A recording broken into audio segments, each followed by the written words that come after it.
Good afternoon. Welcome to this episode of In Harmony with Nature. Once again, I'm your guest host, Mike Shacklock.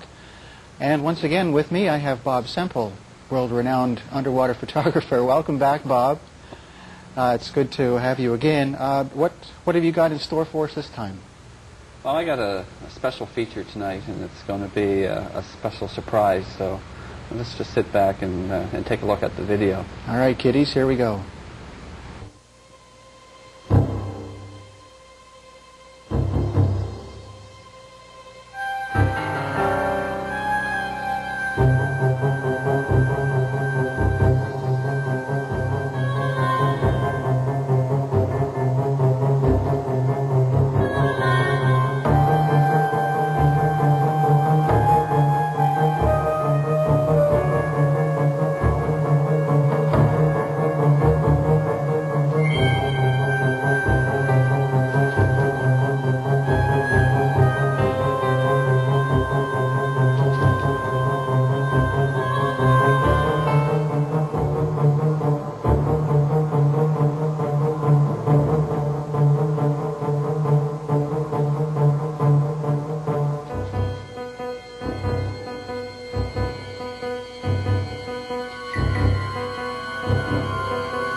So tonight I thought you'd bring you some unique footage of the life and times of the Atlantic lobster.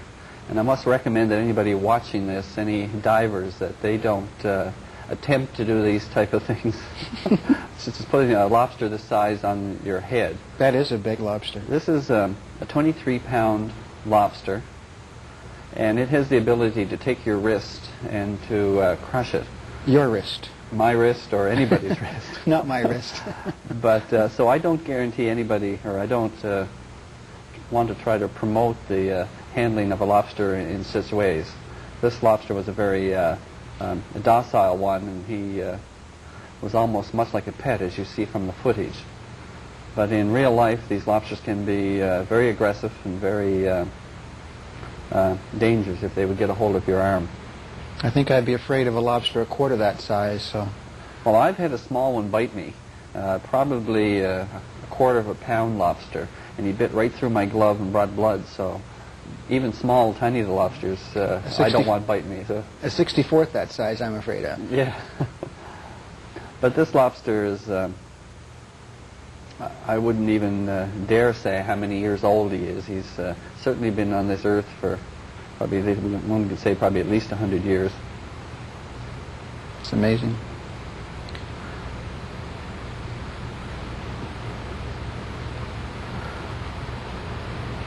It certainly is quiet. Yeah, I pick him up now just to give an idea, just to show you the size of his claws in comparison to my hands and face here. Is that an embrace you were trying to Well, look like?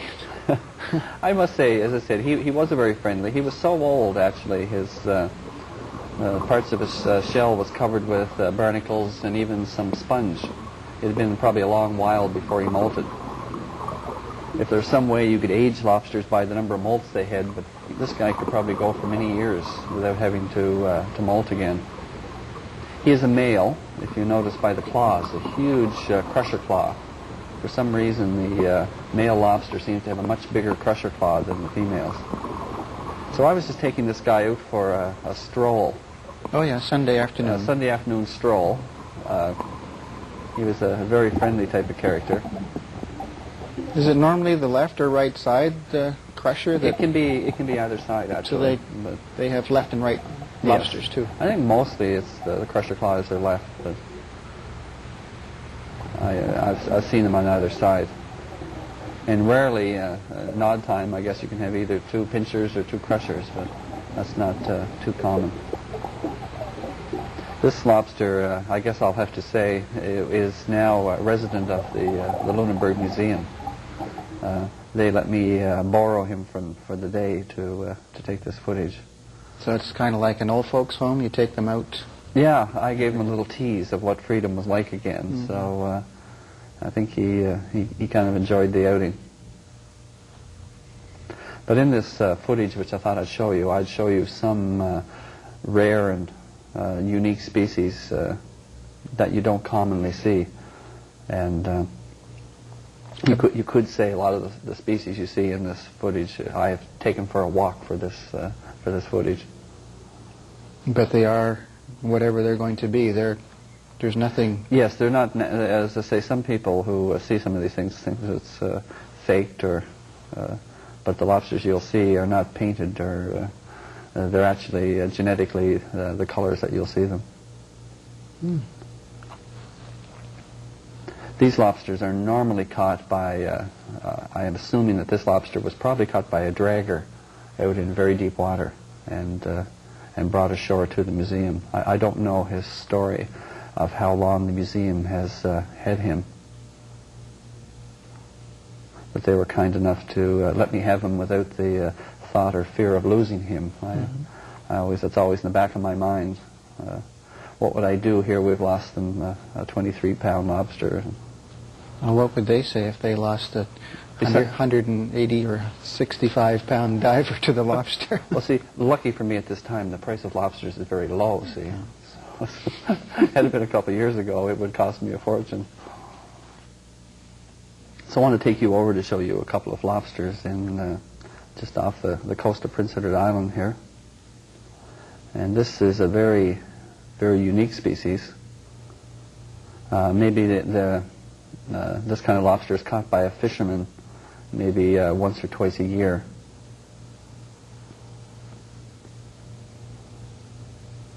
It's a bright blue and white colored lobster. And the other lobster is a natural lobster, a natural colored lobster to the Prince Edward Island area. So there's nothing wrong with the tint of the television. That is actually the blue. Please don't adjust your set. This blue lobster is a natural. Is the actual color. So you brought the blue one there, and the natural one is probably his turf. Yes, or something and like that's that? probably why they're fighting. He was saying, "Please get out of my area and leave me alone." Okay. Being set down on another planet and not knowing what you're going to do. Yeah, lobsters like these are of interest to scientists. They are trying to get both male and female lobsters of, say, both blue colors or white colors, so they can mate them. So that means if they mate two light-colored lobsters, their offspring will be, in this case, it would be blue, and that would be like tagging them. So their offspring would go out and settle, and then over the next number of years, if there's a large variety of blue lobsters found in a certain area, you would say it came from these parents of lobsters. So they've not been able to do that yet, though? No.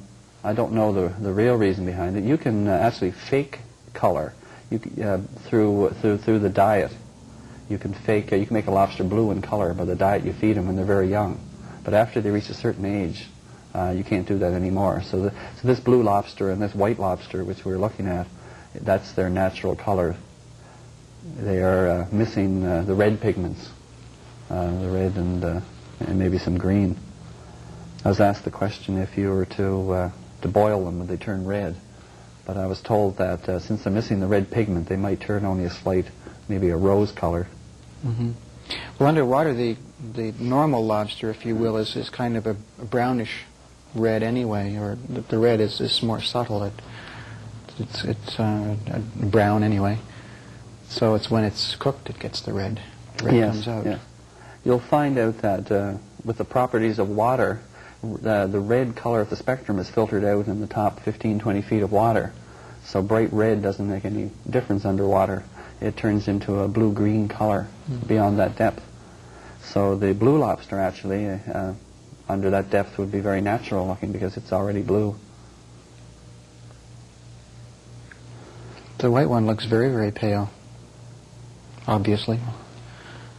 So this is a rare footage of two lobsters hand wrestling. Oh, yeah. It's over the top. Yeah. It is kind of scary in one way, but mostly they do a lot of posturing. they hold each other. They don't really try to hurt each other. They just threaten to see which one is the strongest. And when the other one is willing to give in, then they just let the other one go. So rarely do you see too much damage when the lobsters are fighting. Okay, so you were speaking about posturing of the lobsters. Yeah, just during fighting. The bigger the lobster, they tend not to fight if it's too much of a size difference. We're back now to another type of a lobster, which is another unique rarity, and this guy is split right down the middle, blue on one side and natural colored on the other.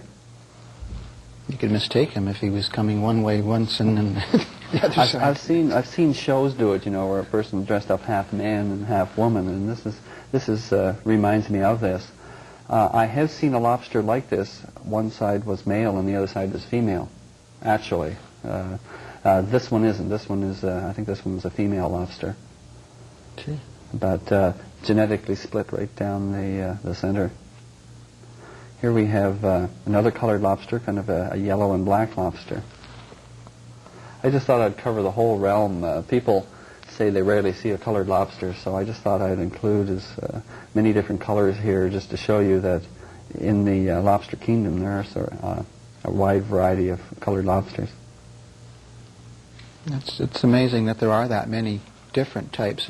It's, the only ones that I've seen, of course, are the ones that you find in a lobster shop, be they cooked or otherwise. But it's amazing, and they're going to try and breed them and come up with a consistent color.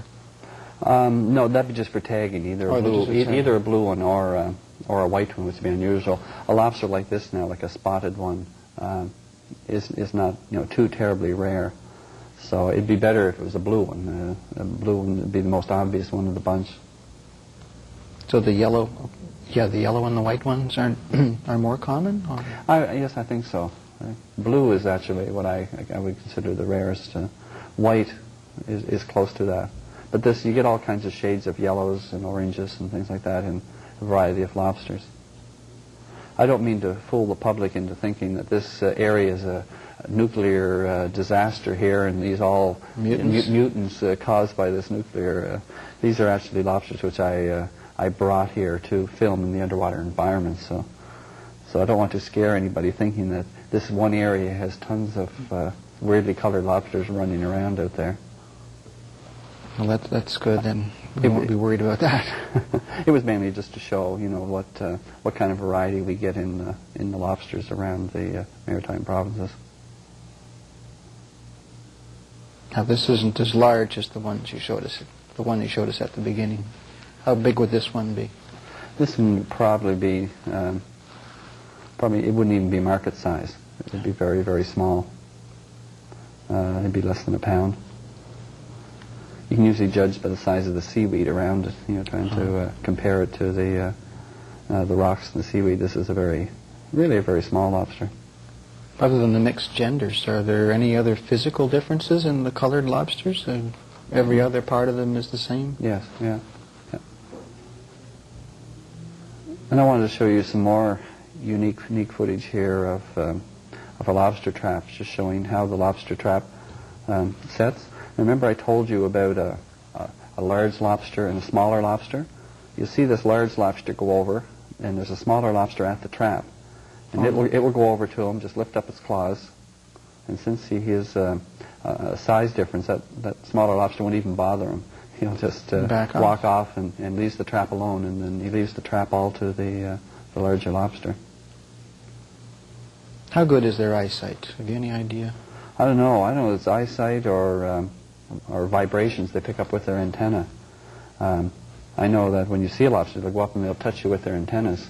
And then once they realize what you are, then they'll scurry back into a cave. So I'm not sure exactly how good the eyesight is or whether it's feeling like pressure sensitive. But it's hard to fool a lobster. That video that you saw, the lobster looks quite natural, but I'd been with them for quite a while, so they were used to me as a diver. But to come up to a lobster underwater, they know you're there. You can't fool them. And they also have some sort of sense of smell or some ability to do. You'll notice that the lobster approaches this trap down current. The current is to your is to your left. It first is approached right up against the down current. Then it goes around to the side and finds the opening to the trap and then crawls up inside. But it always approaches the trap from like down smell from it. So they do smell from quite a distance. That's why it was spending so much time on the side then. Yeah. It was looking for a way in there where it was getting the greatest concentration of smell. But now it crawled inside and is basically caught. So this is lobster treat we have in here, is it? No?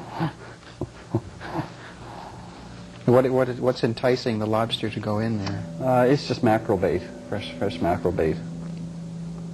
They spend some time in the first compartment, and there's another little place called the parlor, which is like a funnel. Once they go up inside that funnel, they almost certainly can't get out. But while they're in this first compartment, they've been known to crawl back out again, either flip out or accidentally go out. Now we have a larger lobster coming on to check out the scene. This guy it seems to be the bigger they are, the more aggressive they are, if you notice. He come up there very rapidly, trying to check out the situation.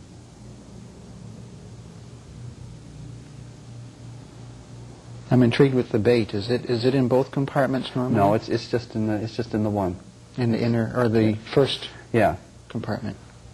So when they go in the second compartment, they can't get at the bait, and it stays to trap other lobsters. Oh, right. This trap actually, I think, when it's fully trapped, I think it had about 12 lobsters in it. So sometimes even though there's other lobsters in the trap, doesn't scare the other lobsters away. The scene gets very busy here in a moment. Looks like he's dancing inside there. Yeah, they flip around when pulling at the meat, is it? Actually, just probably realizing that he's trapped and surrounded. Sometimes you see them flip all around the trap. The camera now, you notice, was bounced around a bit by a dogfish shark here, and the shark decided to check out the bait. It could also smell, and so we have sculpins and pollock and perch and lobsters, everything in this one spot.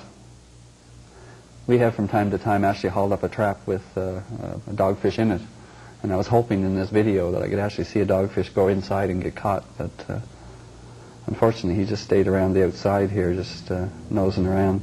Wow. I think I'd probably be about 2 feet above the top of the water after seeing that. Do they bother you too much? No, not too much. They're very shy. You know, they'll come and check you out and then they'll leave. I wanted to also show some footage here of a lobster trap. This is one I did in Cape Breton, where they had the trouble with the gray seal. So I put the camera down on the bottom, and I filmed a gray seal swimming by. I was hoping it would go in and take the bait, but actually it just it peeked at the bait on the way by, and it never. I did stop motion. Now for this last part of the video, I wanted to take us to a unique habitat. Looks a lot colder. It's much colder. It's actually Prince Edward Island during the winter. In the spring, after cold winter, the ice breaks up, and if you happen to be there right at the right time, the ice pack forms a little a land bridge, and so you walk about a mile or so out on the ice with all your heavy diving gear, and that's no easy chore with 40-pound weight belts and tanks and camera equipment, and to dive at the edge of this ice floe. Unfortunately, this day we had it was a very rainy, windy day, but we decided to do it anyway. To go down in the water at the edge of these flows. During the winter, there's less plankton in the water, and it's very, very clear. Just like down south, you can get up to 100-foot visibility compared to an average visibility of, say, 30 feet during the summer. And I'd like to mention that during the summer, the water is greenish. And here, during this video, you'll see that the water is bluish, and that's because of the lack of plankton. So it's... Sorry, did you mention whereabouts off PEI this would be? This actually is right off of Cavendish, right near Cavendish Beach. The environment is very peaceful. You go down there, it's just like the ice goes right to the bottom, depending how heavily it's packed up, and the ice can go down to 40 feet, packed up on top of another from the winter winds and shifts of tide. Speaking of shifting, I hope none of this is shifting while you're... Most of it is, the part that's shifted has already been blown offshore by southern winds. What's left here now goes right to the bottom. is touching the bottom. The ice pack is actually setting on the bottom. So it forms caves and things, so a diver can go down and swim through the caves. He must be very, very careful, though. It's like it's like ice diving. There is open water that a diver can get to, but you got to be careful if you were to enter into the caves that you'd know your way out again. So to do this, you can take a rope and a light. The best thing to do is probably not take a light, so you don't go beyond the edge of what you can see. That's probably the best bet. When you have a light, you might have a tendency to go in the cave deeper than you should go, get lost, and not be able to find your way back. It's not quite as serious as cave diving, where it's endless labyrinth of caves. You can always look back and you can see an opening somewhere in the ice cake. It's very interesting diving. It's a unique kind of environment. You'll see here, we take a look at the roof of the ice, the pack ice, and there are tiny little amphipods living on algae that's growing. Actually, if you look closely at the whole roof of the cave, it'll be like a brown color, like a brownish color, and the amphipods come from the seaweed, and they go up and they feed on the algae that's on the ice. Those black specks? Yeah, they're little. They could be gammarus, so some type of amphipod similar to the. There's some gammarus. floating by there. Yeah, it gets really busy in here. You almost think in the winter there'd be no life at all. There'd be no movement. That's what I was wondering, just what we would see when you get further into the pictures that you have. Well, as far as movement, there's very few fish. In a sec here, you'll see just going by the side of the lens is a ctenophore, which is like it's almost like a jellyfish, and it's also a filter feeder. And my buddy here will swim up to it and put its light on it so you'll see it. It has little rows of cilia, like little paddles on each side. It's like a jellyfish in a lot of ways, and it comes and quite common during the winter months. Although I have seen it actually in southern waters off of Mexico. I was surprised to see almost a very similar species, if not the same species. On the bottom here we have sea urchins and a whole bed of blue mussels. Oh. But they must get damaged, I guess, with some of the ice. Well, they're quite strong, I guess. They must withstand the pressure of the ice. I'm demonstrating one of the problems of ice diving in cold water here. Ice crystals get inside your regulator and cause it to free flow. Oh. And it can be quite a serious situation underwater. If your regulator starts free flowing, you can't stop it, and it'll drain your tank very, very rapidly. Since we hadn't planned a long dive, we'd only planned a 20-minute dive in this case, and then we planned to come up. We continued to dive with the regulator free flowing. But under regular circumstances, if you were diving under ice or in a cave, that would be a very serious circumstance. You would abort the dive and come right to the surface.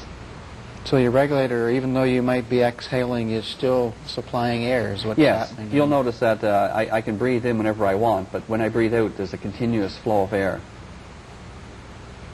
So on this case, we're diving at the edge of the ice pack. At any time, we can just come right to the surface. So it's not as serious. But for ice divers, as I said, we call this ice flow diving, I guess. Ice diving is when you enter a small little hole, and that's your only entrance back to the surface. You can see here the visibility. The visibility here is very, very clear, which you would not get during the summertime. I would assume what we're looking at is a visibility of probably at least 100 feet here.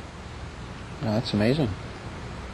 So we, as I say, if we could get tourists coming here now to offer our 100-foot visibility dive in here, look, you can see the diver way off in the distance.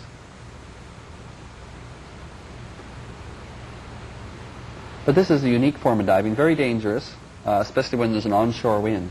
I only recommend this kind of diving when there's an offshore wind, which would blow the main ice pack offshore, and there'd be no chance of the ice pack coming back across over the divers. That's why we limited our dive to 20 minutes. We didn't want to take any chances. These big hunks of ice were enough of a worry to us. I wanted to show you this. This is a small lobster, which we found under a rock, and this is in the winter, which means that it's always thought that the lobsters move out to deeper water during the winter. Oh, I see. And so I have found other lobsters. I found as many as 6 lobsters in a small very small area, maybe 10 square feet, all under little rocks and ledges. So lobsters do stay in shallow water. This is about 30 feet deep during the winter with ice all around it. So I thought that was interesting. I included that in this lobster piece because I thought it was an interesting fact about the life of the lobster. I guess one of the points we should tag on the other part is that if somebody's thinking about this sort of a dive, they should maybe go with someone who's gone on one of these before. That's true. Yeah, it's and also be in good shape. It's a very strenuous dive where you have to carry the gear over, say, a mile of ice on the surface, and sometimes you can fall through that ice with your equipment. You know, it's a very strenuous dive. Yeah. And not only that, when you're through, after you're through a hard ice dive, you have to walk back. So those are the things you have to keep in mind.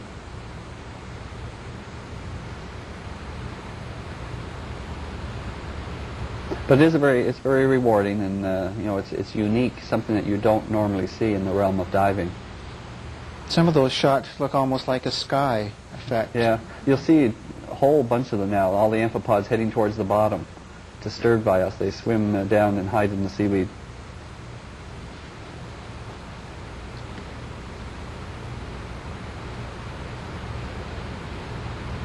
And the little layers of ice have formed little groups of ice, but you can swim up to them and push them out of the way to get back to the surface.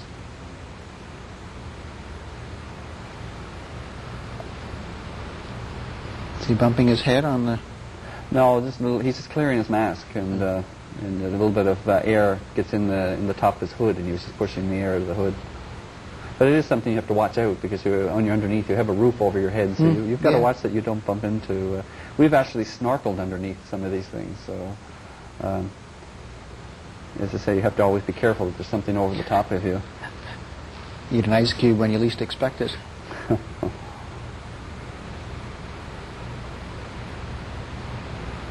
It's spooky. But overall, it's a very exciting world, and as I say, if you take care and concern in diving, you can dive it safely. As I say, always caution and be careful any time you enter an environment such as this. So it's certainly not a summer sport or a sport that you take up for Baja or Cuba or something like that.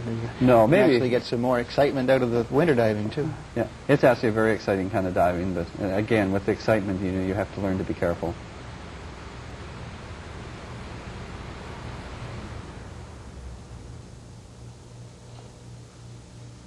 It's almost like a crystal palace forms in underneath there in some of the caves. Some of the sheets or fans of ice, it looks like, the way it forms. And as the weather gets warmer, the ice melts, comes to the surface and floats away. Well, that's been very, very interesting for us to see these shots of the underwater dive, and it's strange, like some of the other things you've shown, the unique, the colors of the lobsters and so on and so forth. I really appreciate you coming over and showing us these again. Well, it's been a pleasure. Well, thank you very much, and this pretty well wraps it up for another episode of In Harmony with Nature. Thank you very much, and good evening.